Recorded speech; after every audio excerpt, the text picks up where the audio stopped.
जो 70 साल से सरकारी कंपनियां चल रही थी, ऐसी क्या नौबत आ गई कि मोदी सरकार उनको बेचने पे प्राइवेटाइजेशन करने पर आ गई। बिजली विभाग हो चाहे चंडीगढ़ में, उसको भी प्राइवेटाइजेशन किया जा रहा है। क्यों, ऐसी क्या नौबत आ गई है। ਚੰਡੀਗੜ੍ਹ ਵਾਸੀਆਂ ਨੂੰ ਇਹ ਦੱਸਣਾ ਚਾਹੁੰਦੇ ਆ ਵੀ ਜਿਹੜੀ 70 ਸਾਲ ਦੀ ਪੂੰਜੀ ਹੈ ਨਾ ਮੋਦੀ ਸਰਕਾਰ ਵੇਚਣ ਤੇ ਲੱਗੀ ਹੈ। 70 साल से सर्विस बढ़िया नहीं थी। 70 साल से वो कंपनियां अपना काम नहीं कर रही थी सही ढंग से।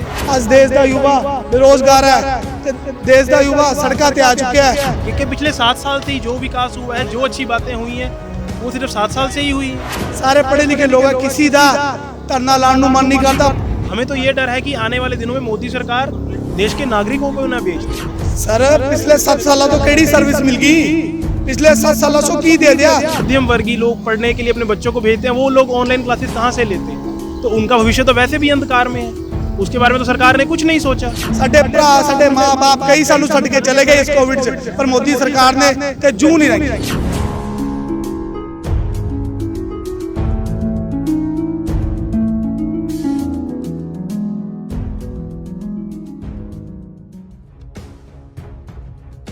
ਤਸਵੀਰਾਂ ਵਿੱਚ ਦਿਖਾਈ ਦੇ ਰਹੇ ਪ੍ਰਦਰਸ਼ਨ ਕਰ ਰਹੇ ਨੌਜਵਾਨ ਯੂਥ ਕਾਂਗਰਸ ਦੇ ਮੈਂਬਰ ਨੇ, ਜੋ ਕਿ ਚੰਡੀਗੜ੍ਹ ਦੇ ਸੈਕਟਰ 17 ਪਲਾਜ਼ਾ 'ਚ ਕੇਂਦਰ ਸਰਕਾਰ ਦੇ ਖਿਲਾਫ ਜੰਮ ਕੇ ਪ੍ਰਦਰਸ਼ਨ ਕਰਦੇ ਹੋਏ ਨਜ਼ਰ ਆ ਰਹੇ ਨੇ। ਦੱਸਦੇ ਕਿ ਯੂਥ ਕਾਂਗਰਸ ਦੇ ਇਹ ਮੈਂਬਰ ਨਿੱਜੀਕਰਨ ਦਾ ਵਿਰੋਧ ਜਤਾ ਰਹੇ ਨੇ।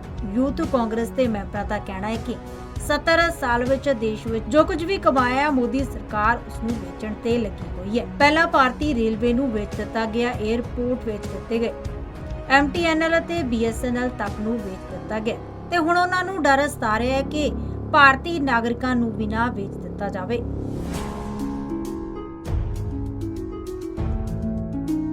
70 साल से जो कांग्रेस पार्टी ने, ये कांग्रेस पार्टी की सरकार ने देश में चीज़ें बनाई थी, मोदी सरकार उनको एक एक करके बेच रही है।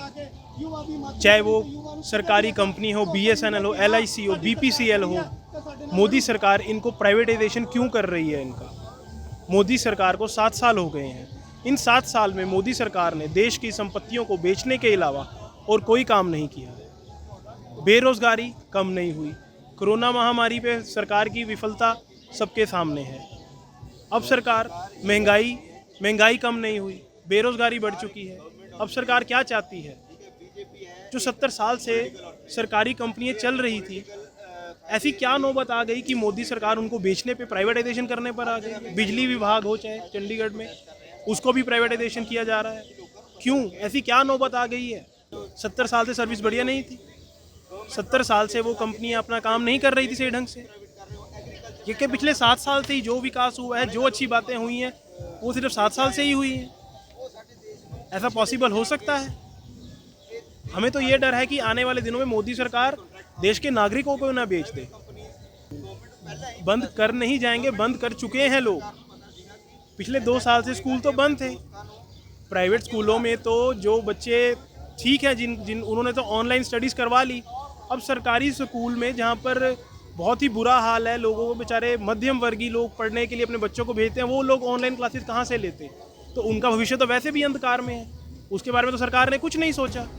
ਦੱਸ ਦੇ ਕਿ ਸੈਕਟਰ 17 ਪਲਾਜ਼ਾ ਦੇ ਵਿੱਚ ਯੂਥ ਕਾਂਗਰਸ ਵੱਲੋਂ ਇਹ ਪ੍ਰਦਰਸ਼ਨ ਕੀਤਾ ਗਿਆ। ਇਸ ਪ੍ਰਦਰਸ਼ਨ ਦੀ ਅਗਵਾਈ ਯੂਥ ਕਾਂਗਰਸ ਪ੍ਰਧਾਨ ਮਨੋਜ ਲੁਬਾਣਾ ਨੇ ਕੀਤੀ।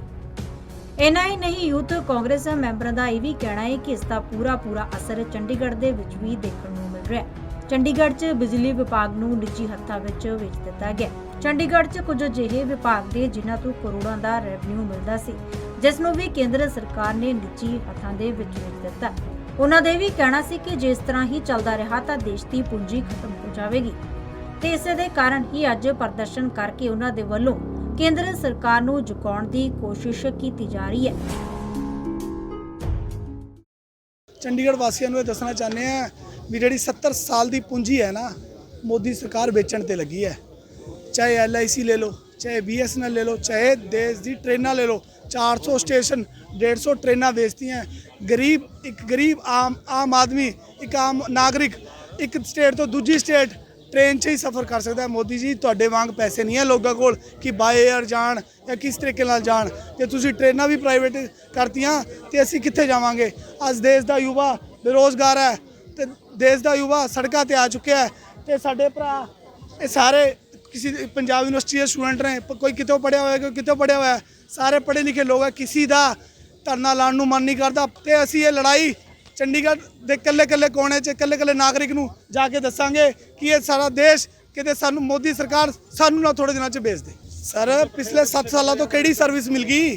ਪਿਛਲੇ 7 ਸਾਲਾਂ 'ਚੋਂ ਕੀ ਦੇ ਦਿਆ? ਮੋਦੀ ਸਰਕਾਰ ਤਾਂ ਕਹਿੰਦੇ ਨੋਟਬੰਦੀ ਨਾਲ ਫਾਇਦਾ ਹੋਊਗਾ।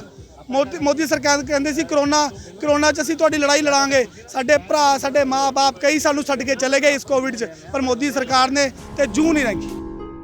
ਉਧਰ ਯੂਥ ਕਾਂਗਰਸ ਨੇ ਇਲਜ਼ਾਮ ਲਗਾਇਆ ਕਿ ਕੇਂਦਰ ਵਿੱਚ ਗਰੀਬ ਵਿਰੋਧੀ ਸਰਕਾਰ ਲਗਾਤਾਰ ਭਾਰਤੀ ਰੇਲਵੇ ਦੇ ਨਿੱਜੀਕਰਨ ਦੇ ਵੱਲ ਵਧ ਰਹੀ ਹੈ, ਜਿਸ ਕਾਰਨ ਭਾਰਤੀ ਰੇਲ ਆਮ ਲੋਕਾਂ ਦੀ ਪਹੁੰਚ ਤੋਂ ਦੂਰ ਹੁੰਦੀਆਂ ਜਾ ਰਹੀਆਂ ਨੇ।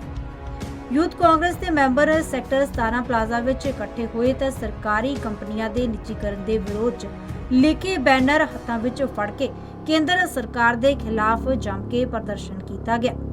ਯੂਥ ਕਾਂਗਰਸ ਨੇ ਭਾਰਤ ਸਰਕਾਰ ਵੱਲੋਂ ਕੰਪਨੀਆਂ ਦੇ ਨਿੱਜੀਕਰਨ ਦੇ ਇਲਜ਼ਾਮ ਲਗਾਉਂਦਿਆਂ ਹੋਇਆ ਇਹ ਪ੍ਰਦਰਸ਼ਨ ਕੀਤਾ।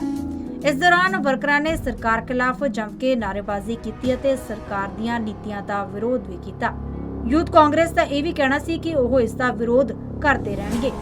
ਜਗਬਾਣੀ ਟੀਵੀ ਦੇ ਲਈ ਚੰਡੀਗੜ੍ਹ ਤੋਂ ਕੁਲਦੀਪ ਕੁਮਾਰ ਦੀ ਰਿਪੋਰਟ।